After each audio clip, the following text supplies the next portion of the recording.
कारी न आहियां, मुंहिंजी ज़िंदगी तबाह न कयो।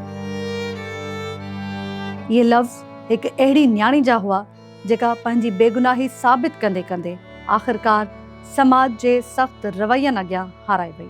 छछर थाणे जी हद ॻोठ लौंग ब्रह्माणी में 27 वरनि जी सलमा ब्रह्माणी जो लाश घर मां मिलियो।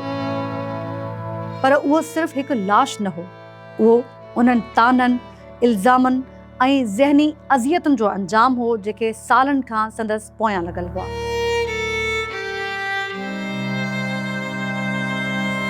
सलमा जी माउ ॿुधाए थी त 10 साल अॻु मुड़ुस खेसि घरां कढी छॾियो हो, जंहिं बाद हू साणनि गॾु रहंदी हुई। पर संदसि ज़िंदगी जो असुलु अज़ाब तॾहिं शुरू थियो जॾहिं ॿीहर मथसि कारे जो इल्ज़ाम हयो वियो।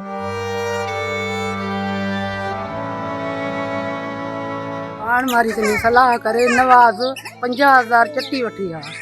इल्ज़ाम मुंहिंजी धीउ ते आणियो अथव, कारी आहे उन जे करे मीहा सलाह अली बहार सलाह नवाज़ जी मामे भणेजनि जी सलाह थी आहे।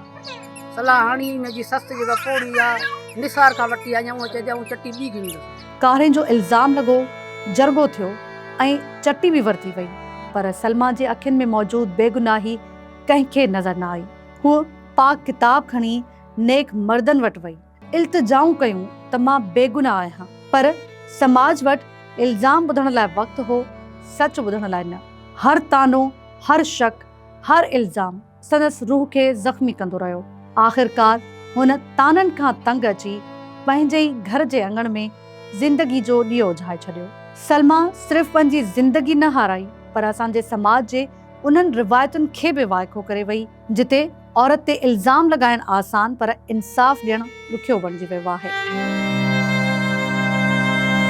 सवाल इहो आहे त आख़िर केतिरियूं न्याणियूं अहिड़नि कूड़नि इल्ज़ामनि ऐं ज़हनी अज़ियतुनि जो शिकार थींदियूं रहंदियूं। हुकूमत न्याणी जे तहफ़ुज़ लाइ ख़बर नाहे त कॾहिं क़ानून साज़ी करे।